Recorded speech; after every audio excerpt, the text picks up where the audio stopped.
You are a Canadian Amazon seller, or maybe you're just starting and trying to figure out, is it worth it in 2025? My name is Anthony Mancini. I've done almost $1 million in the past 12 months in sales.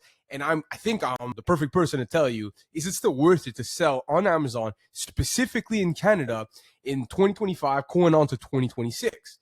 Because everybody right now is in panic mode when it comes to Canada. And they're all asking themselves, is OA dead in Canada in 2025?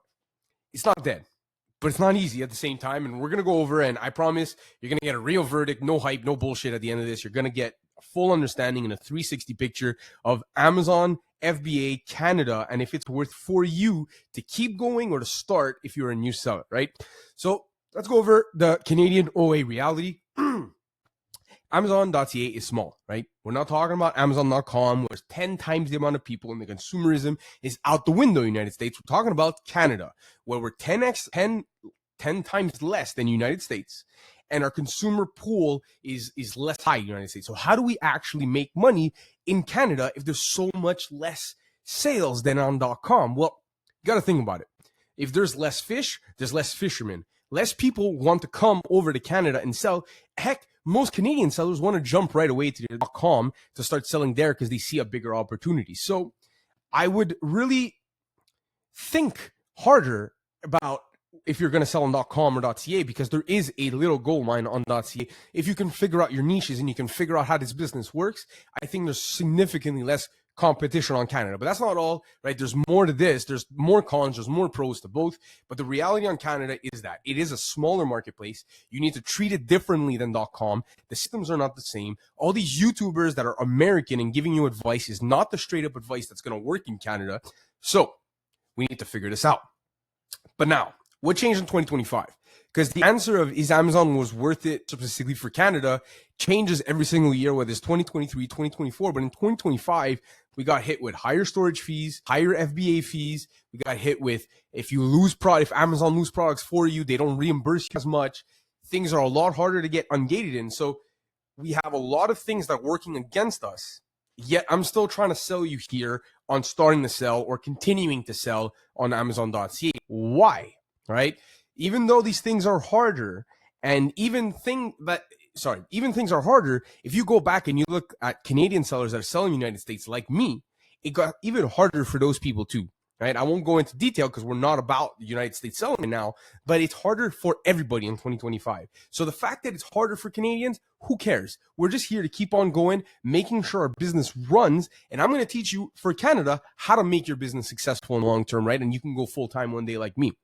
So if you look at the pros, right, we all know it's low startup. You don't need to put a ton of money at the beginning to really start understanding the Canadian market, right? The Canadian market is not the same as the United States because there's a lot more test buys. You're going to need to go really wide and not deep. You're not buying 100 of a product. You're buying maybe 30. Or on a listing that maybe says that it sells 50 times, maybe you're only buying 15, 10. There's a lot more testing. But guess what?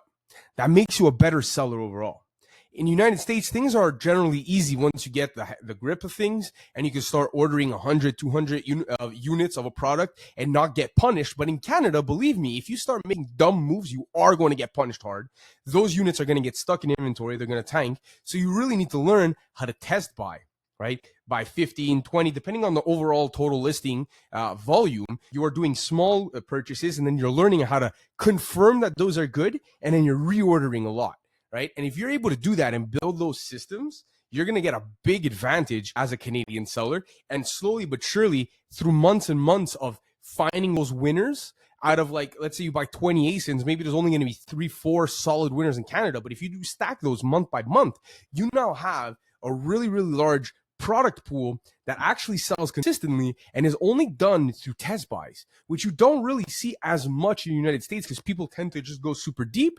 And then Canadian sellers tend to not have the patience to wait that long and really build their product pool, right? So again, is it worth it in 2025 for Canadian sellers? I think so. It's just about putting in the work, building the systems, and then really doing specific test buys and reordering. Now, some of you guys might be selling on Amazon right now, and you might be asking me, but Anthony, there's a bunch of ungates right now. It's so hard to get ungated. Everything feels gated. Well, the game right now is to get ungated as many things as possible.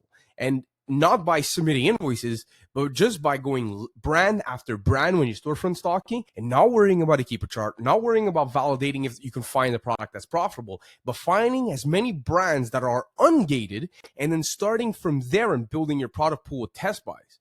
Things don't need to be fantastic on the keeper chart saying that it's going to sell 100 times. Just see if you can buy it profitably and send a little test buy. You're going to see you're going to be able to start gaining more and more products to your inventory pool, and you're really going to start building a system that's going to build for the future and really build momentum and get you full time. But who does OA, Amazon FBA in Canada work for? Because it's not for everybody, right? The reality of it is that not everybody's built to succeed in this business, specifically on Amazon.ca, right? If you're not okay, this is cliche, but if you're not a hustler, right, and you don't go ahead and take the time to grind for a whole year before you actually start making any significant income, it's probably not for you. If you're not somebody who likes systems and building things that are repeatable and identical and efficient, again, it's probably not for you, right? If you're not someone that's willing to go the extra mile to go and find cashback coupons and making ASINs profitable for you, again, it's probably not for you. So, and the last big thing that I pretty much tell everybody, I actually wish I started the video with this, is you need money. I did say you don't need a ton of capital to start testing ASINs, but total, you need to be in the mindset that you're just going to buy as many test buys as possible and never run out of money. So that means you probably need to go ahead and go get some debt later in the future. But if you're someone who is comfortable with that, it's absolutely for you. But if you're somebody that doesn't want to invest more than $20,000 in this business in the long term, right? In the long term, if you're not ready to put $20,000, $30,000 into this business, it's probably not for you. It's the realistic answer. A lot of people are going to want you to go in here with $1,000, $2,000 and they're going to, buy my course. I'm not telling you that. I'm telling you, if you want to do this business, you do eventually in the long run need to invest a substantial amount of money. And that course seller that's selling a course for $1,000 is not going to make you change anything if you don't have the money to buy a ton of inventory in the long run, right? So, is Amazon still worth it in 2025? If you have the bankroll for it, if you have the guts for it, if you have the hustle for it, it's absolutely worth it. And I think that it's actually better than Amazon.com in a sense where there's not a lot of attention on it, and you can really build something month after stacking profitable ASINs, and you're going to be able to build a storefront that can potentially make you go full time. And that's what my opinion is. Let me know down in the comments if you think that Amazon FBA is still worth it in 2025 going into 2026. All right? Peace.